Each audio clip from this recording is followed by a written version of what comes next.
Il y a seulement quelques jours, en plein jour, en Ukraine, Andrei Paroubi, un homme politique de renom qui est également l'un des principaux responsables des événements que nous vivons aujourd'hui en tant que conflit ukrainien, a été éliminé.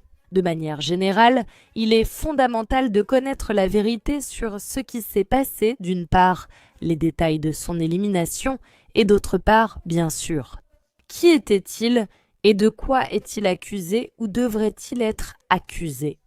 Parce qu'en ce moment même, la Rada suprême d'Ukraine demande ou exige, je dirais même au Parlement, principalement européen bien sûr, ainsi qu'à toutes sortes d'organisations internationales, que l'élimination de ce sujet soit condamnée comme un crime terrible, dont en Ukraine, bien sûr, ils tiennent entièrement la Fédération de Russie pour responsable en disant, et je cite, que cela fait partie de la guerre menée par la Russie.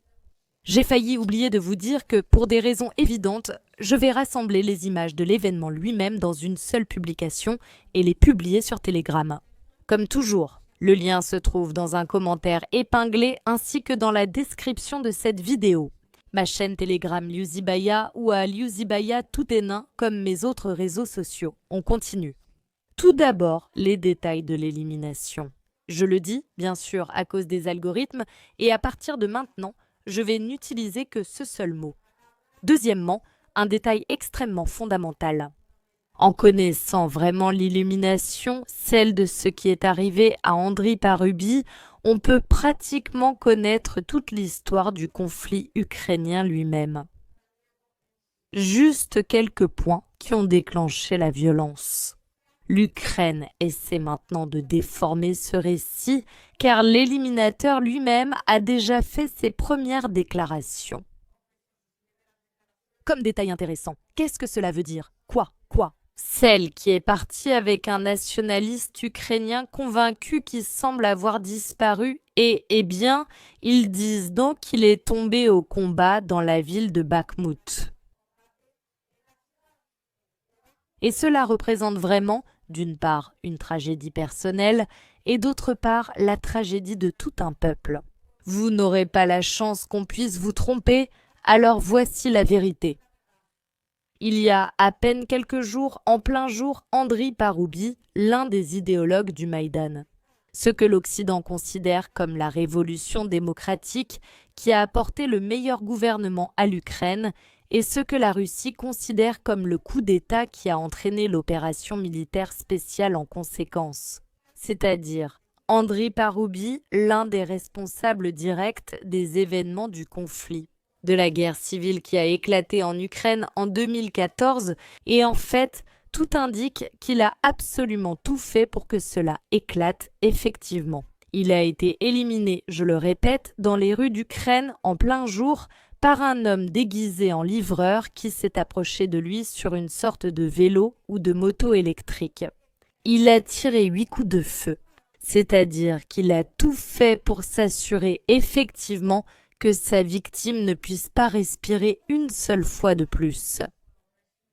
Ensuite, il disparaissait de la scène. Ils ont fini par l'attraper, bien sûr, en tant que personne étroitement liée à la Fédération de Russie, parce que l'événement en lui-même, l'Ukraine l'attribue entièrement au service secret russe. Cependant, ils ont commis une grave erreur en le laissant parler ouvertement avec des journalistes. Parce qu'il s'avère que l'élimination en question a été réalisée pour se venger des politiciens ukrainiens. Et le trou dans lequel ils ont plongé tout le pays, c'est-à-dire, en gros, cet homme a résumé ce qui s'est passé en Ukraine, au moins depuis l'année 2014. Il a décidé de se venger pour cela et il a dit qu'il a fini par éliminer Paroubi parce qu'il ne réside pas à Vinnytsia. Il dit que si Paroubi avait résidé à Vinnytsia, il aurait fait exactement la même chose avec Porochenko. Et regardez jusqu'où va déjà la peur des autorités ukrainiennes. Parce que, comme on dirait en Russie, le chat sait très bien à qui il a volé la nourriture. Pourquoi? Pour un morceau de viande? Ou à qui appartenait le morceau de viande qu'il vient de manger? Porochenko, l'un des anciens présidents de l'Ukraine, précisément le responsable de ce qui s'est passé pendant de longues années dans le Donbass, se promène maintenant avec des dizaines de gardes du corps et les images ne parlent pas pour lui. La peur se ressent dans l'air. Mais maintenant, le point clé qui va nous révéler pratiquement tout ce qu'il faut savoir sur le conflit ukrainien lui-même, du moins sur ses origines. Qui était vraiment Andriy Parouvi? Et qui pourrait pas blanchir ces parlements occidentaux, j'imagine principalement, mais pourrait-il s'agir d'institutions internationales qui acceptent effectivement de condamner l'élimination en question? Et en fait, Andriy Parouvi, à un moment donné, est même devenu le président de la Rada suprême d'Ukraine. Et au niveau politique, son pouvoir maximal est justement venu au moment où l'Euromaidan a eu lieu. Et ici, nous devons souligner 2 points clés. Avant tout, bien sûr, il est absolument nécessaire de dire qu'il était une ultranationaliste ukrainienne. Et en plus, elle faisait l'éloge d'une célèbre peintre autrichienne, au point où elle a dit que l'Allemagne des années 30 représentait l'exemple parfait de la démocratie directe. Et par conséquent, la peintre autrichienne elle-même, avec une petite moustache. C'était l'une des principales idéologues de ce que nous connaissons aujourd'hui comme la démocratie directe et par conséquent, presque la plus parfaite des démocraties. Je pense que ces déclarations parlent d'elles-mêmes et en fait, à l'époque, elles ont représenté un scandale non seulement en Russie, mais aussi en Ukraine même. Mais en plus, 2 faits fondamentaux. À un moment donné, l'Euromaidan, qui a bien été présenté comme une série de manifestations pacifiques, a pris une tournure extrêmement violente. Et toute la responsabilité de cela a été attribuée entièrement au régime de Viktor Yanukovych, qui, à la suite de ces événements, a dû quitter le pays. Ils ont dit qu'il avait donné l'ordre de tirer sur la population civile sans défense. Cependant, des années plus tard, il a été pratiquement prouvé que ceux qui l'ont fait. Bien sûr, il s'agit de la propagande occidentale et donc, en premier lieu, de la propagande ukrainienne. Ils vont le nier jusqu'au bout. Ce n'étaient pas du tout les forces de sécurité de Yanukovych, mais plutôt des snipers parfaitement préparés pour l'occasion. C'est-à-dire que c'était d'autres personnes qui n'avaient rien à voir avec le gouvernement ukrainien de l'époque. Ceux qui ont organisé le massacre en question et l'une des principales pistes derrière celui-ci justement était celle d'Andriy Paroubi. Deuxième point clé, le massacre d'Odessa du 2 mai. Lorsque dans la maison des syndicats, 38 personnes ont été brûlées vives. Enfin, ils ont brûlé vives, pour être plus précise, 38 personnes, parce que c'était un acte absolument planifié. D'après ce que nous voyons, selon les preuves présentées, et qui bien sûr sont niées, aussi bien par l'Ukraine que maintenant par l'Occident. Bien qu'à l'époque, même les médias occidentaux aient écrit sur la terreur absolue qui a été vécue ce jour-là. Alexis Castillo, par exemple, à la suite de ces événements, a pris la décision d'aller dans le Donbass pour protéger la population civile. Encore une fois, quelle surprise! Il s'avère qu'il semble y avoir la trace d'Andriy Paroubi derrière ces événements. C'est-à-dire, nous arrivons maintenant au point clé de tout cela. Le conflit ukrainien a été absolument provoqué et bien sûr, il n'avait rien à voir avec le gouvernement de Viktor Yanukovych, mais il a été financé et par conséquent également organisé par l'Occident, par les États-Unis en premier lieu, ainsi que par ceux qui ont agi de la même manière depuis l'Ukraine, parmi lesquels se trouve la personne dont l'élimination doit maintenant être condamnée, selon le régime de Kiev, par le monde entier.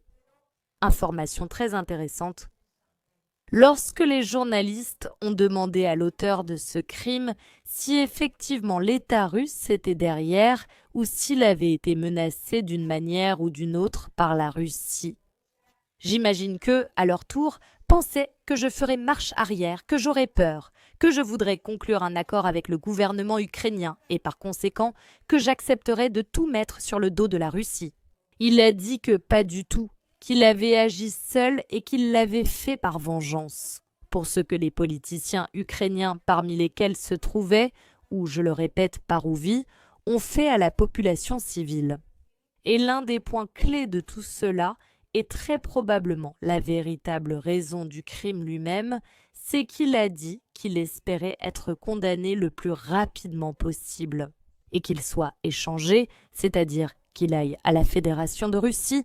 Par échanger, on entend les prisonniers de guerre, dans ce cas les Ukrainiens. Et il veut aller en Russie, pas pour visiter le Kremlin, ni pour serrer la main de Vladimir Poutine, mais pour chercher le corps de son fils qui, à ce que l'on sait, a disparu et est très probablement décédé dans la ville ukrainienne de Bakhmout. Ce qu'ils ont fait à son fils, j'imagine que c'est précisément cela qui l'a motivé, parce que son fils, oui, tout porte à croire qu'il était un nationaliste ukrainien absolument convaincu, auteur d'initiatives comme instaurer un bon régime, introduire, n'est-ce pas, un régime partagé entre la Russie et l'Ukraine. De plus, lorsqu'il était à Bakhmout, il écrivait en disant que la ville n'était encerclée d'aucune manière. C'est-à-dire, il essayait directement de faire partie de la propagande ukrainienne. Il niait la réalité. D'une part, d'autre part, il disait que ceux qui défendaient Bakhmout étaient des hommes avec des couilles d'acier, je cite littéralement, et que bien sûr, ils atteindraient leur objectif, c'est-à-dire qu'ils ne remettraient pas la ville à la Fédération de Russie. Bien sûr, il a clairement connu une fin tragique, mais très probablement, sans des hommes comme Andrei Parouvi, rien de tout cela ne serait arrivé. Cette vidéo, bien sûr, ne justifie l'élimination de personne. Je viens simplement ici vous présenter les faits que je considère comme extrêmement pertinents pour comprendre non seulement le crime en lui-même. Ici, nous ne sommes pas là pour penser à petite échelle, mais à toute l'histoire du conflit ukrainien. Ça, c'est d'une part. D'autre part, je viens vous avertir de ce qui s'est réellement passé, pour que vous en soyez bien conscients. Surtout au moment où la propagande occidentale viendra vous raconter que c'est la Fédération de Russie qui l'a fait simplement pour essayer de déstabiliser la situation dans l'Ukraine libre et démocratique. Fait qui, bien sûr, n'est tout simplement pas vrai à ce jour. Ce ne l'était même pas en 2014 quand des hommes. Et j'ai déjà du mal à prononcer ce mot en rapport avec le sujet. Des personnes comme Andrei et Parouvi faisaient tout leur possible pour plonger leurs propres concitoyens dans un conflit pratiquement à vie, dans une tragédie humanitaire.